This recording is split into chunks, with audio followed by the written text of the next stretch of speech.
Hi guys. So this is a message for my fall 2020 public speaking class. Kaltura doesn't seem to be working, so I've decided to do it on YouTube because I prefer to talk, as you probably have figured out, rather than write all of this. So as usual, I'm going to do the wrap up of last week and then talk about what we need to do next week. So let me first thank all of you who did the weekend activities. And the goal of the weekend activities was to make you a stronger speaker and to make you more prepared for graded speech number 3. Now, when I marked practice speech number 3, I noticed quite a few weaknesses.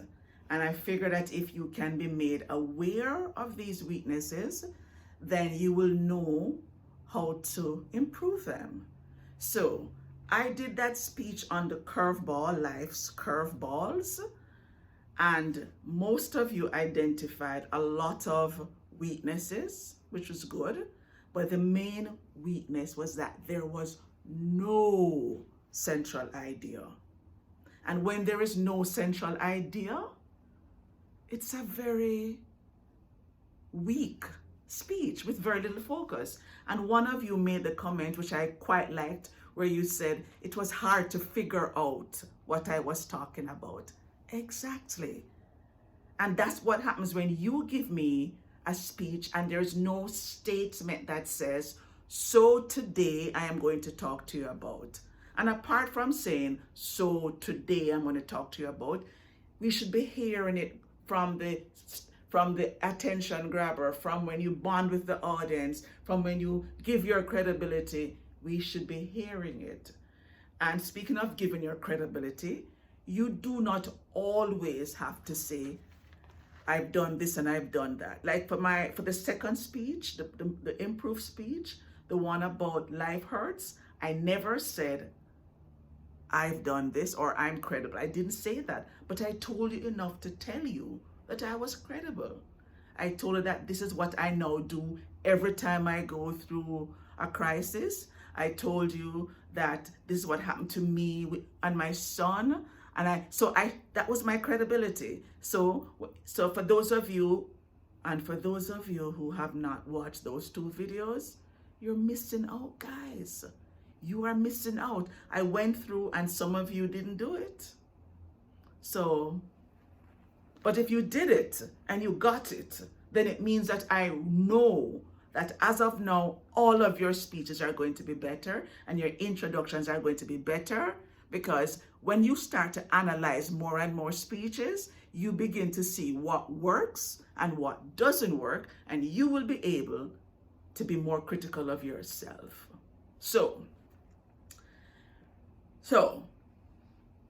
another thing, so I wanted you to see those 2 speeches so you could see an average one and an improved one. That's the first thing.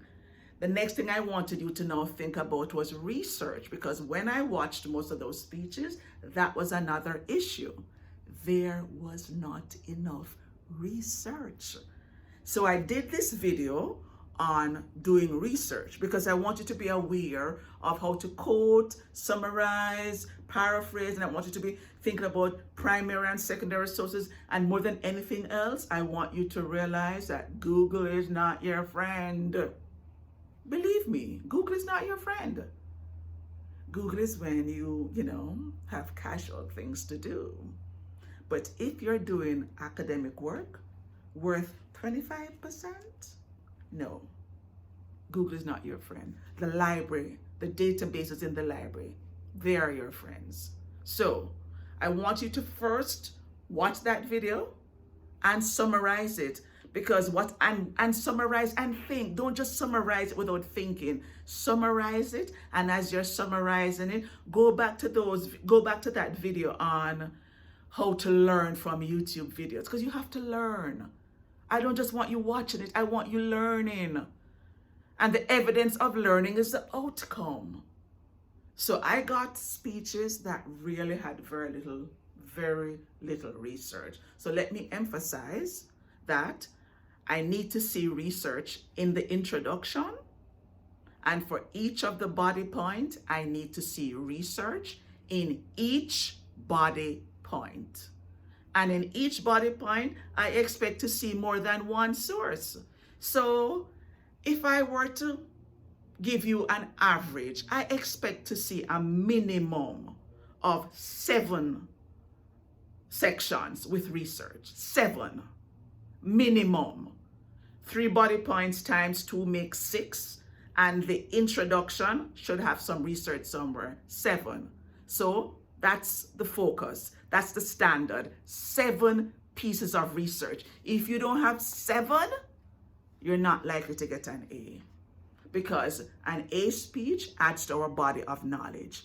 And for you to add to our body of knowledge for a research speech, we have to have research. So please keep that in mind. I need to see research in 7 areas. Now, in addition to watching that video on academic integrity, I also want you to watch the video on how to actually use the 7 steps to quote. So I want you to look at the speech that you plan to deliver, and I want you to find one quote and go through the 7 steps, write it out, or if you prefer videotaping it. No, I don't want it videotaped. I want to see it, because I want you to label each of the 7 parts, because I have to be sure that you get it. And what I heard, for the few people who did research, I didn't hear 7 parts. I didn't hear a discussion. I didn't hear a topic sentence. It's very important that all of that is added. So I'm going to ask you to watch the 2 videos. The first one on the research, how to maintain academic integrity. Then I want you to watch the other one on how to actually document and include your sources. Now, once you've done all of that, then you can do your recording on either Wednesday or Thursday, because it is now, this speech, graded speech 3, is now due on Thursday at 11:59. It's no longer due today, because I didn't think you were ready, and I did those videos just to be sure that you had enough background information. So once you've watched the 2 before and after speeches for life curveballs and life hurts, and once you've watched, and you should have watched this video 2 weeks ago, the one on a sustainability speech, that was another thing. Many of you didn't actually give me sustainability speeches. Let me explain again. Sustainability means that there is something that is in danger of being extinct. So you are going to give a persuasive speech with the problem, effect, solution. Explain to us why this thing needs to be sustained, which is what I did in my video about friendship. And what I basically was saying is that unless we work at our conflict resolution skills, our communication skills, and our willingness to cancel each other, until we do that, we will not be able to sustain friendships. So you need to find something that is in danger of being extinct. And I told you that in the past I've had students do things like the sustainability of wealth. What will happen if we don't sustain our wealth? Or the sustainability of marriage. I got that once. I didn't agree with it because it was saying an open marriage was the key, but it was an excellent speech. Or I once got the sustainability of language, because now that we text so much, we are in danger of not having language eventually.